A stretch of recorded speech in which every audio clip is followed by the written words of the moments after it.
کا عروج کا زمانہ تھا، تو اللہ سبحانہ و تعالیٰ نے حضرت عیسیٰ کو یہ معجزہ دیا کہ جب حضرت عیسیٰ علیہ السلام کسی اندھے کی آنکھ پر اپنا ہاتھ رکھتے تو اس کی آنکھوں میں بینائی آ جاتی۔ جس زمانے میں اللہ سبحانہ و تعالیٰ نے محمد مصطفیٰ صلی اللہ علیہ وسلم رحمۃ العالمین کو بھیجا، وہ زمانہ عربوں کو فصاحت اور بلاغت کا، عربوں کو اپنی زبان پر بڑا فخر تھا، وہ ساری دنیا کو عجمی گونگی سمجھتے تھے۔ تو اللہ سبحانہ و تعالیٰ نے فصاحت اور بلاغت کا شاہکار قرآن کریم محمد مصطفیٰ صلی اللہ علیہ وسلم کو دیا، اور آپ کے ذریعے سے پوری انسانیت پر وحی کے ذریعے نازل کیا گیا۔ تو یہ قرآن کریم کا چیلنج 1400 سال پہلے قرآن کریم نے چیلنج کیا پوری انسانیت کو۔ قرآن کریم اللہ سبحانہ و تعالیٰ فرماتے ہیں کہ اگر تم سچے ہو تو اس جیسی ایک آیات کو بنا کر لاؤ، اگر تم لوگ سچے ہو تو اس جیسی ایک آیات کو بنا کے لاؤ۔ قرآن کا چیلنج 1400 سال پہلے بھی تھا، آج بھی اور کل بھی رہے گا۔ زمانہ اپنے عروج پر، ٹیکنالوجی اپنے عروج پر پہنچ گئی، مگر کوئی اس قرآن جیسے آیات نہیں بنا پایا۔ آج انسانیت چاند پر جا کر خاک چھان رہی ہے، سمندر کی تہہ میں جا کر دیکھ رہی ہے کیا ہے، مگر آج بھی قرآن کا چیلنج برقرار ہے۔ میرے عزیز دوستو، میری عزت دار ماں اور بہنوں، اللہ سبحانہ و تعالی حضرت محمد مصطفیٰ صلی اللہ علیہ وسلم نے ارشاد فرمایا کہ اللہ قوموں کو قرآن سے عروج بھی دے گا اور اس سے ان کو رسوا بھی کرے گا۔ رسول اللہ صلی اللہ علیہ وسلم نے ارشاد فرمایا کہ جس نے قرآن کو پیشوا بنایا وہ قرآن اس کو جنت میں لے کر جائے گا۔ جس نے جو قاری قرآن ہے اور جو قرآن پر عمل کرتا ہے وہ اللہ کی رحمت میں رہے گا۔ میرے عزیز دوستوں اور بزرگوں، وہیں پر اللہ کے رسول صلی اللہ علیہ وسلم نے حدیث شریف میں فرمایا کہ میں تمہارے درمیان میں 2 وائس کو چھوڑ کر جا رہا ہوں، تمہارے دل کے علاج کے لیے 2 وائس کو چھوڑ کے جا رہا ہوں۔ اور اللہ کے رسول صلی اللہ علیہ وسلم فرمایا کہ ایک وائس وہ بولتا ہے وہ قرآن ہے، اور دوسرا وہ تمہاری موت ہے، دوسرا وہ تمہاری موت ہے۔ میرے عزیز دوستوں اور بزرگوں، آج نزول قرآن کا یہ مبارک مہینہ، رمضان کا یہ مبارک مہینہ، جس میں آپ اور ہم نے سنا علماء کی زبان سے کہ حدیث شریف میں آیا کہ اللہ سبحانہ و تعالیٰ اس ماہ مبارک میں جہنم کے دروازوں کو بند کر دیتا ہے، شیطان کو زنجیروں سے جکڑ دیا جاتا ہے، اور اس ماہ مبارک کی ہر رات میں اگر اللہ کو کوئی بندہ اٹھ کر شب بیداری کرتا ہے، تہجد کی نماز پڑھتا ہے اور اللہ سے بھیک مانگتا ہے کہ اللہ میرا یہ سوال ہے تو اس سوال کو پورا کر دے، تو رسول اللہ صلی اللہ علیہ وسلم نے فرمایا کہ اللہ سبحانہ و تعالیٰ اس سوال کرنے والے کے سوال کو پورا کرتا ہے۔ اگر کوئی اس مبارک مہینوں کی راتوں میں اٹھ کر اللہ سے بھیک مانگتا ہے کہ اللہ ہمارے وطن عزیز میں اس پلیگ کو ختم کر دے، اس وائرس کو ختم کر دے، اور کوئی اہل دل دعا کرے گا تو یقیناً اللہ سبحانہ و تعالیٰ ان کی دعا کو قبول کرے گا۔ اگر کوئی رزق طلب کرتا ہے، اگر کوئی اللہ سے اپنے گناہوں کی مغفرت طلب کرتا ہے تو اللہ اس کی اس سوال کو، اس کی دعا کو قبول کرتا ہے۔ میرے عزیز دوستوں اور بزرگوں، یہ ماہ مبارک میں قرآن کریم کو نازل کیا گیا، اور مجھے یہاں پر وہ حدیث شریف یاد آ رہی ہے کہ حضرت ابو ہریرہ رضی اللہ تعالیٰ عنہ سے روایت ہے کہ اللہ کے رسول صلی اللہ علیہ وسلم نے فرمایا کہ اللہ سبحانہ و تعالیٰ نے زمین و آسمان کو بنانے سے 1000 سال پہلے سورہ طٰہٰ اور یاسین پڑھی، تو فرشتوں نے جب قرآن کی ان سورتوں کو سنا تو کہا کہ خوشخبری ہو اس امت پر جس پر یہ قرآن کریم نازل کیا جائے گا، خیر خوبی ہو ان لوگوں کے سینوں پر جو اس کلام، اللہ کے کلام کی حفاظت کریں گے، خوشخبری ہو ان زبانوں پر جو اللہ کے اس کلام کی تلاوت کریں گے۔ اسی لیے اللہ کے رسول صلی اللہ علیہ وسلم نے فرمایا کہ بہترین عبادت قرآن کی تلاوت ہے۔ اور امام غزالی رحمۃ اللہ علیہ نے تحریر فرماتے ہیں، لکھتے ہیں، اور امام احمد بن حنبل رحمۃ اللہ علیہ کا، امام دار الہجرت کا واقعہ لکھتے ہیں امام احمد بن حنبل کا، کہ ایک مرتبہ امام احمد بن حنبل رحمۃ اللہ علیہ نے خواب میں اللہ کو دیکھا اور اللہ سے پوچھا کہ یا اللہ پالنہار تجھ سے قریب ہونے کا طریقہ کیا ہے؟ تو اللہ نے فرمایا کہ میرے کلام کی تلاوت۔ امام احمد نے پوچھا یا اللہ سمجھ کر یا بلا سمجھ کر؟ اللہ نے فرمایا کہ سمجھ کر اور بلا سمجھ کر، بس قرآن کی تلاوت کرنا۔ تو میرے عزیز دوستوں اور بزرگوں، اس ماہ مبارک میں کثرت سے قرآن کریم کی تلاوت ہم سب کو کرنا ہے، معنی کے ساتھ کرنا ہے، اور اللہ سے گڑ گڑا کر دعا کرنا ہے کہ یا اللہ قرآن اور سنت پر ہم کو عمل کرنے کی توفیق عطا فرما۔ ہم کو دعا کرنا ہے کہ اللہ قرآن کی جو تعلیمات ہیں اس کو ہم کو اللہ توفیق دے کہ ہم عملی طور پر اس پر عمل کر سکیں، اپنی اولاد، ہمارے گھر والے، دوست، احباب اس قرآن کے اس پیغام کو سمجھے، اس قرآن کی حقانیت کو سمجھے، اور تبھی جا کر دین اور دنیا میں ہم کو اللہ سبحانہ و تعالی کامیاب اور کامرانی سے ہمکنار کرے گا۔ اس ماہ مبارک میں کئی اہم تاریخیں ہیں، جس میں آج 17 رمضان ہے۔ 17 رمضان کے دن حق اور باطل کی پہلی جنگ ہوئی، حق اور باطل کی پہلے جنگ ہوئی، جس کو ہم جنگ بدر کے نام سے جانتے ہیں۔ علماء اکرام نے لکھا کہ تاریخ کے پیش نظر علماء اکرام نے لکھا کہ بدر میں ایک ضعیف شخص رہتا تھا جس کا نام بدر بن حارث تھا، اسی کے نام سے وہ جگہ منسوب ہو گئی۔ وہیں پر شیخ عبداللہ محدث دہلوی رحمۃ اللہ علیہ تحریر فرماتے ہیں کہ اس مقام پر ایک کنواں تھا جس میں پانی بڑا صاف اور شفاف تھا، تو چاندنی رات کے دن اطراف اکناف کے لوگ اس بدر کامل کو یعنی مکمل چاند کو دیکھنے کے لیے اس کنویں پر آتے تھے، تو اس لیے اس جگہ کا نام بدر پڑ گیا۔ تاریخ میں آیا کہ یہ پوری انسانیت میں حق اور باطل کی سب سے پہلی جنگ ہوئی، اور علماء کرام نے یہ لکھا کہ رسول اللہ صلی اللہ علیہ وسلم کے غزوات میں سب سے اہم اور سب سے خصوصی یہ ہے، اس دن ایمان اور کفر کا کھلے فرق کا دن ہوا، اس لیے قرآن میں اس کو یوم الفرقان کہا گیا، یوم الفرقان کہا گیا۔ اور جنگ بدر کے دن اللہ سبحانہ و تعالیٰ نے کمزور مسلمانوں کو، کم تعداد میں مسلمانوں کو اللہ سبحانہ و تعالیٰ نے طاقتور اور اسلحہ سے بھرپور، تعداد میں سب سے زیادہ اللہ سبحانہ و تعالیٰ نے اس دن کمزوروں کو، تعداد میں کم والوں کو اللہ نے ان پر غلبہ عطا کیا۔ علماء اکرام نے لکھا کہ مشرکین مکہ تجارت کا سامان لے کر، جس میں اسلحہ بھی تھے، جنگی ساز و سامان بھی تھا، اس کو لے کر واپس مکہ کو جا رہے تھے۔ ہم کو یہ سمجھنے کی ضرورت ہے، علماء کرام نے لکھا کہ مکہ کی سرزمین پر صحابہ کرام پر مصائب اور مشکلات کے پہاڑ توڑ دیے گئے، صحابہ کرام کو خاک اور خون کے دریاؤں سے گزرنا پڑا، ان کی جائیدادوں کو ضبط کر لیا گیا، ان پر ظلم ڈھایا گیا، ان کو گرم گرم ریت پر لٹا کر گرم گرم پتھر حضرت بلال کے سینے پر رکھ دیا جاتا، رسول اللہ صلی اللہ علیہ وسلم پر اونٹ کی اجڑی ڈالی گئی مکہ کعبۃ اللہ میں، صدیق اکبر کو مارا اور پیٹا گیا۔ اللہ کے رسول صلی اللہ علیہ وسلم نے ہجرت کی، ہجرت کے دوسرے سال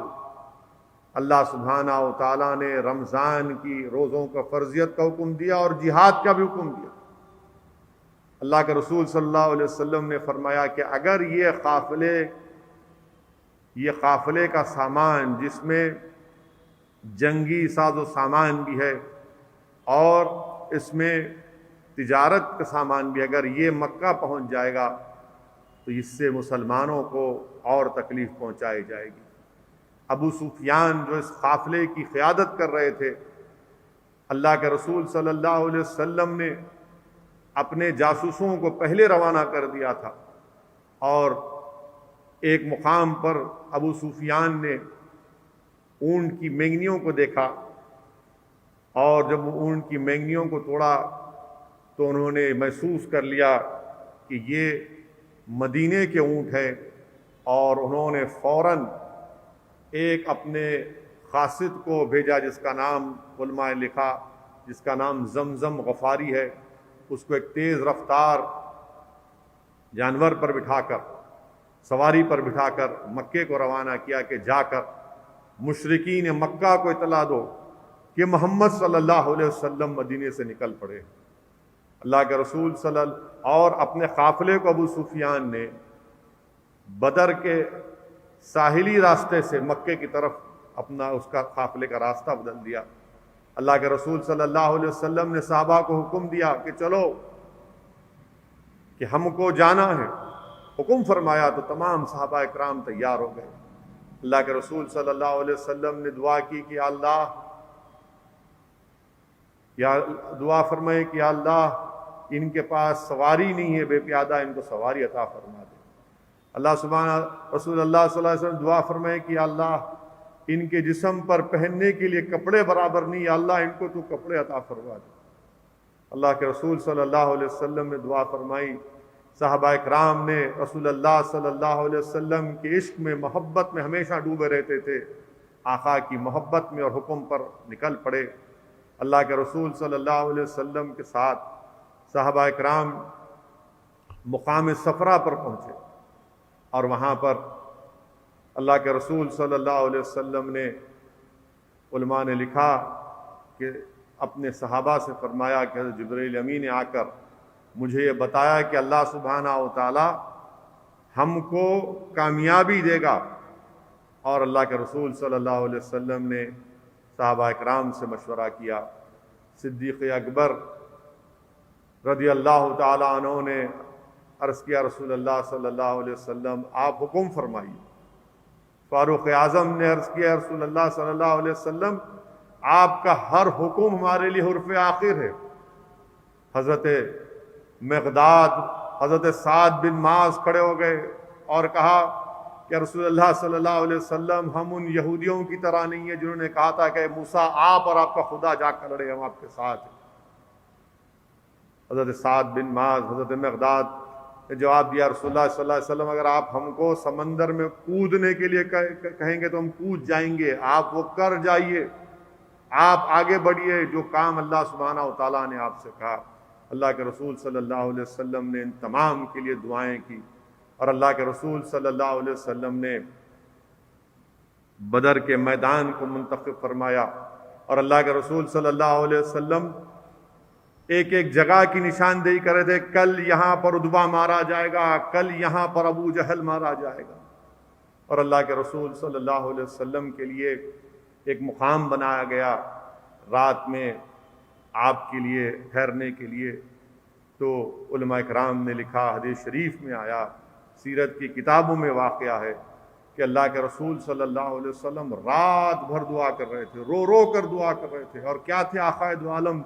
صلی اللہ علیہ وسلم کے الفاظ کہ اللہ اگر آج یہ مٹھی بھر لوگ ختم ہو جائیں گے تو صبح قیامت تک تیرا نام لیوا کوئی نہیں ہوگا۔ اللہ کے رسول صلی اللہ علیہ وسلم دعا کر رہے تھے کہ یا حیو یا قیوم، صبح اگر آج یہ لوگ ختم ہو جائیں گے تو صبح قیامت تک تیرا نام لیوا نہیں ہوگا۔ اللہ کے رسول صلی اللہ علیہ وسلم کی آنکھ کے مبارک سے آنسو بہہ جاتے تھے۔ صدیق اکبر اللہ کے رسول صلی اللہ علیہ وسلم کو آ کر لپیٹ جاتے ہیں اور کہتے ہیں یا رسول اللہ صلی اللہ علیہ وسلم اللہ آپ کو غالب کرے گا۔ میرے عزیز دوستوں اور بزرگوں، کسی عالم دین نے کیا خوب کہا کہ 1400 سال پہلے جو دعا اللہ کے رسول صلی اللہ علیہ وسلم نے کی، اسی وجہ سے آج بھی ہم زندہ ہیں۔ اسی وجہ سے آج بھی ہم زندہ ہیں۔ میرے عزیز دوستوں اور بزرگوں، یہ اللہ کے رسول صلی اللہ علیہ وسلم کی دعا۔ صبح ہوئی تو اللہ کے رسول صلی اللہ علیہ وسلم نے جہاد پر مختصر سا خطبہ دیا، اور اللہ کے رسول صلی اللہ علیہ وسلم نے مسلمانوں کی فوج کی صف بندی کی۔ آپ کے ہاتھ میں ایک تبر کی لکڑی تھی۔ اللہ کے رسول صلی اللہ علیہ وسلم نے دو بچوں کو دیکھا جس کا نام حضرت معاذ اور حضرت معوذ تھا۔ کم سن تھے۔ اللہ کے رسول صلی اللہ علیہ وسلم نے حضرت معاذ کو شامل کر لیا، حضرت معوذ کو ہٹا دیا۔ تو چھوٹے بھائی نے بڑے بھائی کے کان میں جا کر کہا کہ دیکھو، اللہ کے رسول صلی اللہ علیہ وسلم نے تم کو جہاد کے لیے منتخب کر لیا،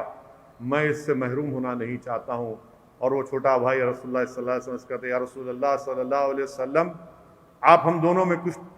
کشتی کرا کر دیکھ لیے، ریسلنگ کرا کر دیکھیے کہ کون طاقتور ہے۔ اللہ کے رسول صلی اللہ علیہ وسلم مسکراتے ہیں۔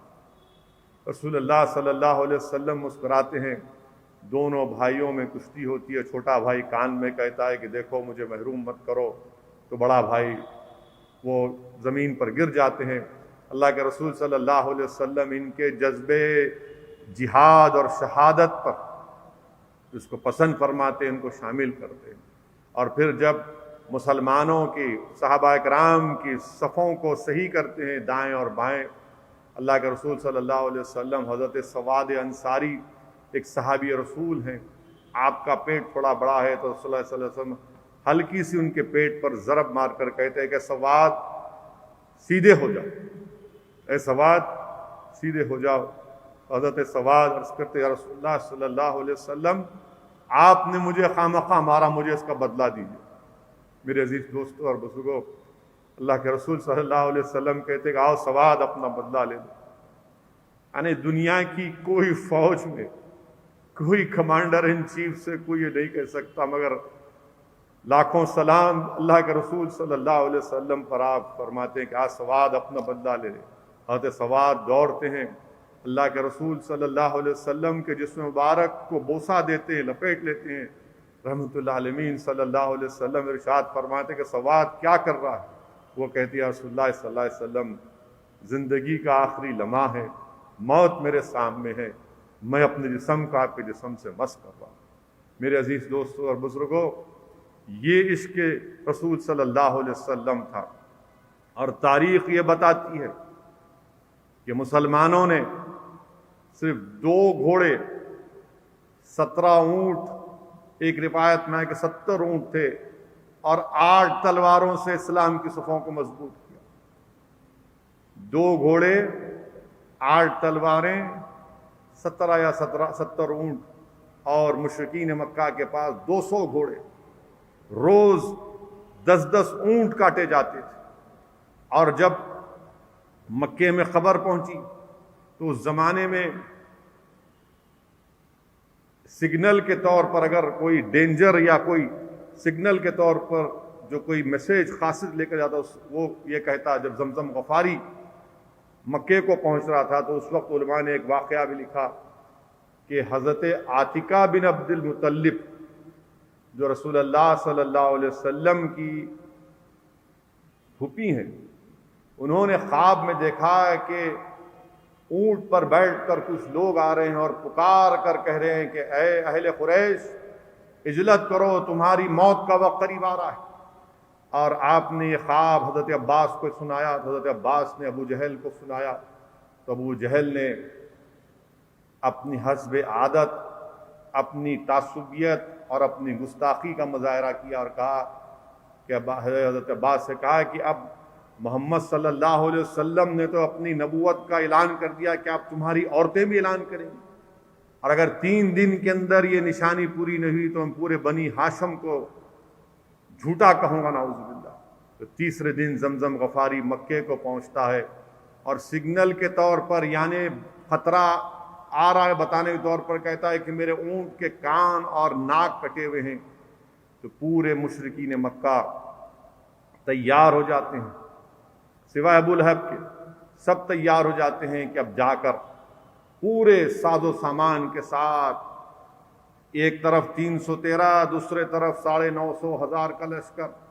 پوری طاقت، پورے غرور، پورے تکبر کے ساتھ اپنے ساتھ ناچنے والے لڑکیوں کو، باجا سب لے کر نکلتے ہیں، اور بدر کے میدان کو جب جاتے ہیں اس وقت تک ابو سفیان جو اس وقت تک اسلام نہیں قبول کیے تھے وہ مکے کو پہنچتے اور کہتے ہیں مت جاؤ مت جاؤ، مگر ابو جہل اور یہ تمام مشرکین کہتے ہیں کہ نہیں۔ اور تفسیر میں، قرآن کی تفسیر میں شاید پیر کرم شاہ زری رحمۃ اللہ علیہ نے اپنی تفسیر میں لکھا یا علماء نے لکھا کہ جب یہ مشرکین مکہ نکل رہے تھے بدر کی طرف تو کعبۃ اللہ کے پردے کو پکڑ کر اللہ سے دعا کرنی، یا اللہ جو حق پر ہے تو ان کو کامیاب کر دے۔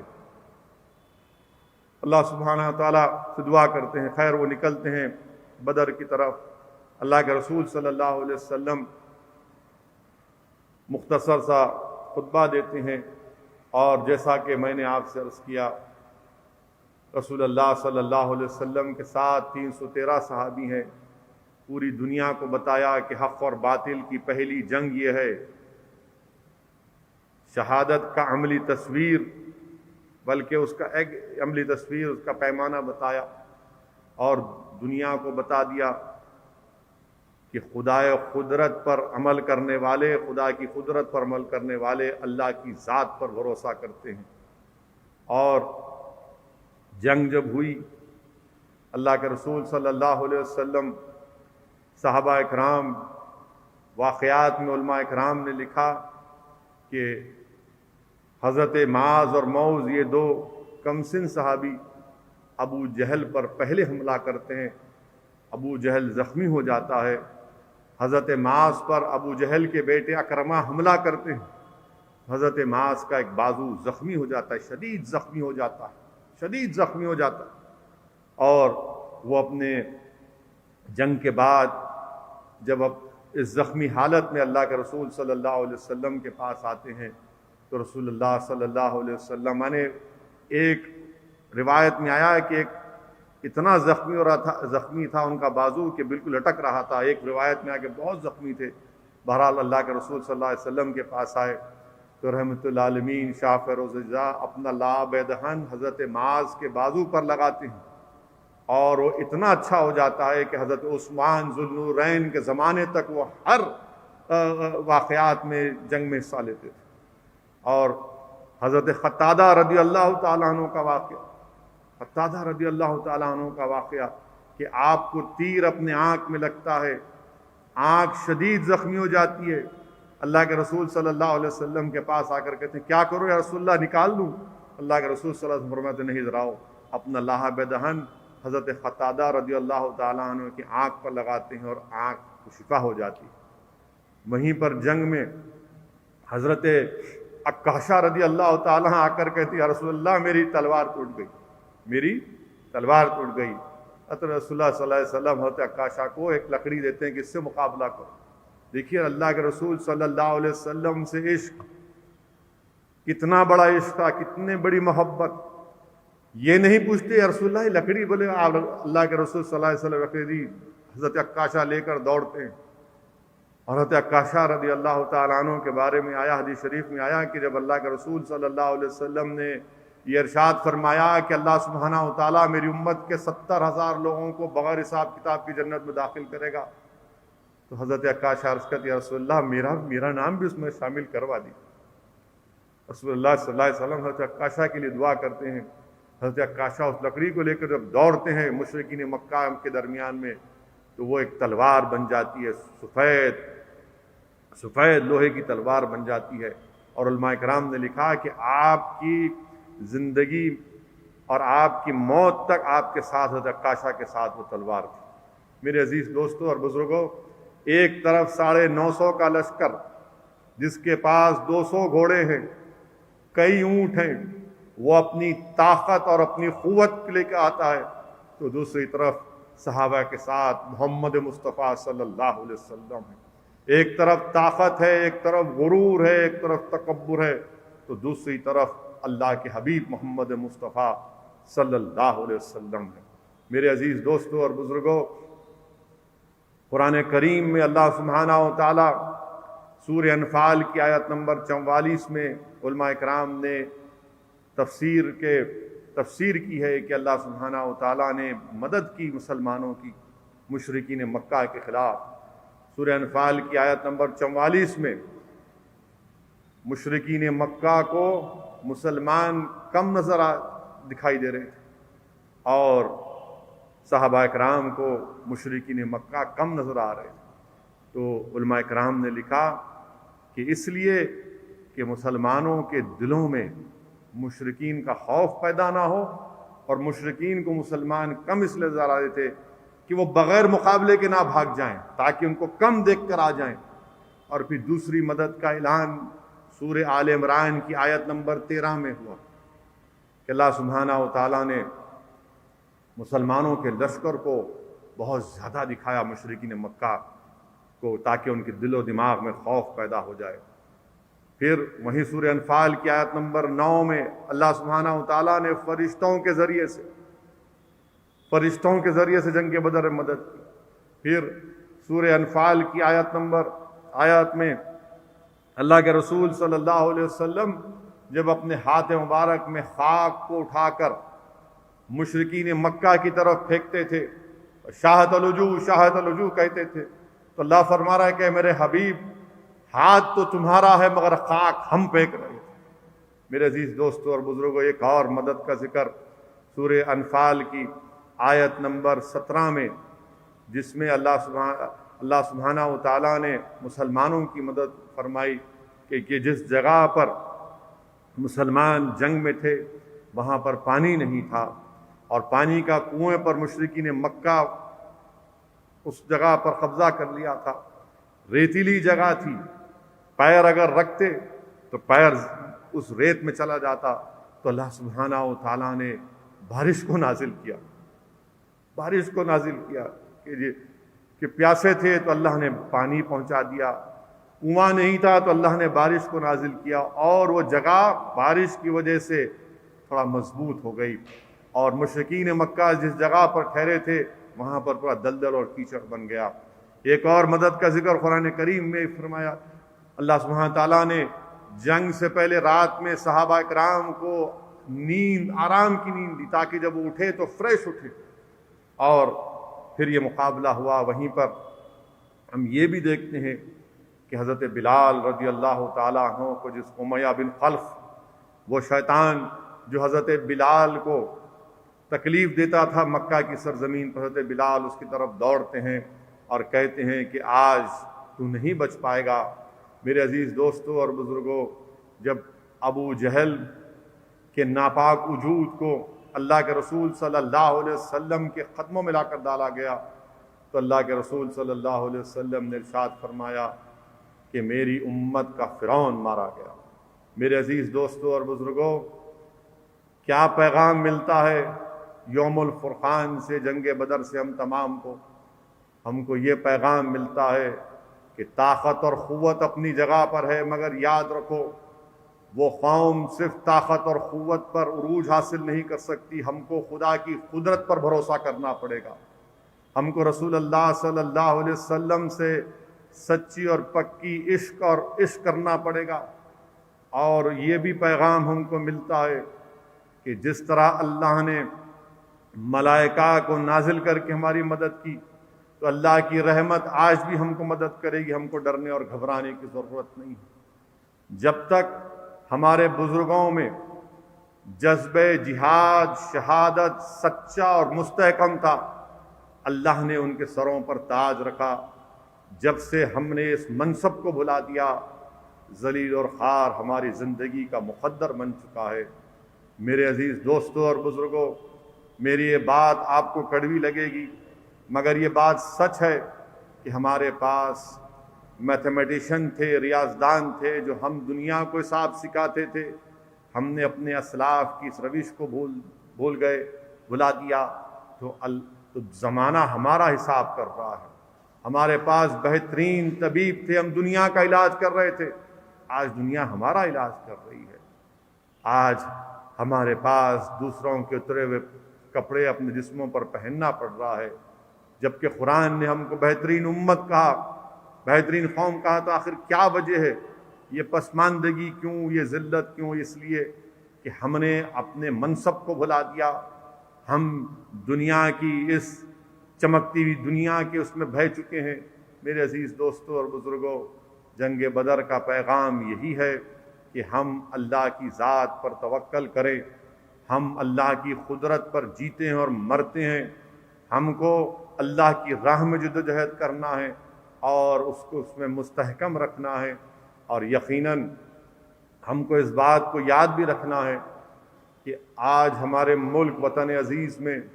جو حالات سے ہمارا ملک دوچار ہو رہا ہے، جہاں پر ہمارے ملک میں کووڈ ایک آگ کی طرح پھیلتے جا رہا ہے، جس طرح آگ ایک گھر کو جلاتی اس طرح کووڈ لوگوں کی جانوں کو، بیماروں کو پریشان کر رہا ہے۔ یہ ماہ مبارک میں ہم تمام کو اللہ سے کثرت سے دعا کرنا ہے کہ اللہ سبحانہ و تعالی ہمارے وطن عزیز، ہمارے ملک میں اس کووڈ کو اللہ ختم کرے، اس وبا کو ختم کر دے۔ اللہ کو رسول اللہ صلی اللہ علیہ وسلم کا واسطہ، اللہ کو جنگ بدر کے ان 13-14 شہیدوں کا واسطہ صحابہ کرام کے اللہ سبحانہ و تعالیٰ اس کورونا کو ختم کر دے، اس لیے کہ جنگ بدر میں جو صحابی شہید ہوئے، بخاری شریف کی حدیث ہے کہ اللہ کے رسول صلی اللہ علیہ وسلم سے حضرت جبرائیل امین آ کے پوچھا کہ آپ ان لوگوں کو جو جنگ بدر میں شریک ہوئے ان کے تعلق سے آپ کی رائے کیا ہے؟ تو اللہ کے رسول صلی اللہ علیہ وسلم نے